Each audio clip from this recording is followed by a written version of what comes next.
তোমাকে ভালোবাসি এই কথাটা খুবই ছোট, কিন্তু এর ভিতরে লুকিয়ে আছে আমার পুরো পৃথিবী। তোমার পাশে কাটানো প্রত্যেকটা মুহূর্ত আমি রূপকথার মতো অনুভব করি। সব রাগ অভিমানের পরও যে আমাকে ভালোবাসে সেটা হচ্ছে তুমি। আর বউ হয়ে তো আমি বুঝে গেছি যে রাজ্য না থাকলেও রানী হওয়া যায়। আমি জানি যে জিনিস সুখ দেয় সেই জিনিস লুকিয়ে রাখতে হয়, কিন্তু আমার তো সারা দুনিয়াকে জানাতে মনে চায় যে তুমি আমাকে কতটা ভালোবাসো। তুমি থাকলে নিজেকে এমন সুখী মনে হয় যে আমার জীবনে কোনো দুঃখই নেই। আমাকে পেয়ে গেছি তো আমি জিতে গেছি।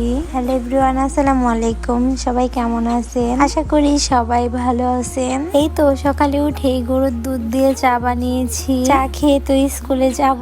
সকালে তো অনেক তাড়াতাড়ি কাজ করতে হয়। এই পাশে আবার কালকের খিচুড়ি ছিল, এটা গরম করেছি। কালকের খিচুড়িটা তো অনেক মজা ছিল, ঝরঝরা হয়েছিল অনেক। ওইটাই তো গরম করে রাখলাম। মাহিন তো খিচুড়ি খেতে চাইছে কারণে, সাথে তো আবার 2টা ডিম সিদ্ধ করেছি, একটা সাফার একটা মাহিনের। সাফা তো ডিম অনেক পছন্দ করে, ছোটবেলায় তো মাহিনও অনেক পছন্দ করতো ডিম। তারপরে তো স্কুলে আসছি, আর স্কুল থেকে টিফিনে আবার চলে আসছিলাম একটু বাজারে। আমাদের স্কুলের সাথেই তো বাজার। বৃষ্টি নামছে, রাস্তাঘাটের অবস্থা অনেক খারাপ। তারপরে তো চলে আসছি একটু বিকাশের দোকানে। এখানে তো এক ভাবি আবার টাকা তুলতেছিল, আমি আবার কিছু টাকা নিলাম। তারপরে তো বাসায় চলে আসছি, আর এখানে সাফার জন্য খিচুড়ি রান্না করতেছি। আজকে তো খিচুড়িতে সবজি দেই নাই, কারণ সাফা তো সবজি দিলে ইদানিং খেতে চাচ্ছে না। তাই তো ভাবলাম যে এইভাবে রান্না করে দেখি খাই কি না।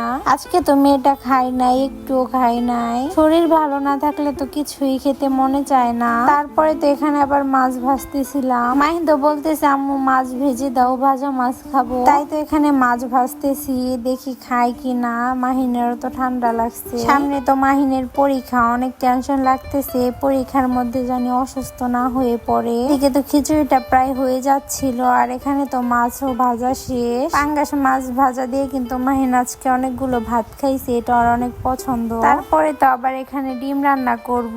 দেখুন এইভাবে ডিম রান্না করলে কিন্তু অনেক মজা হয়। আমি তো এভাবে ডিম রান্না করে খাওয়ার পর আমি আর অন্য কোনো ভাবে ডিম রান্নাই করি না, এইভাবেই সবসময় রান্না করি। এই তো এখানে তো সব ধরনের মশলা দিয়ে পেঁয়াজটা কষিয়ে নিতেছিলাম। এরপরে তো আবার একটু পানি দিয়ে কষিয়ে নিব অনেকক্ষণ। পেঁয়াজটা তো ভালো করে কষাতে কষাতে একবারে নরম করে ফেলতে হয়। এরপর কিন্তু আবার আমি 2টা ডিম দিয়ে দিছি এখানে। ডিম দিয়েই তো ঢেকে দিলাম, ঢেকে তারপরে রান্না করে নিব জালটা কমিয়ে। তারপরে কিন্তু আবার এখানে আমি ঝোলও দিছি। ঝোল দিয়ে তো আর নাড়াচাড়া দেই নাই, ওভাবেই ঢেকে রেখেছিলাম। দেখুন কত সুন্দর হয়েছে তাই না?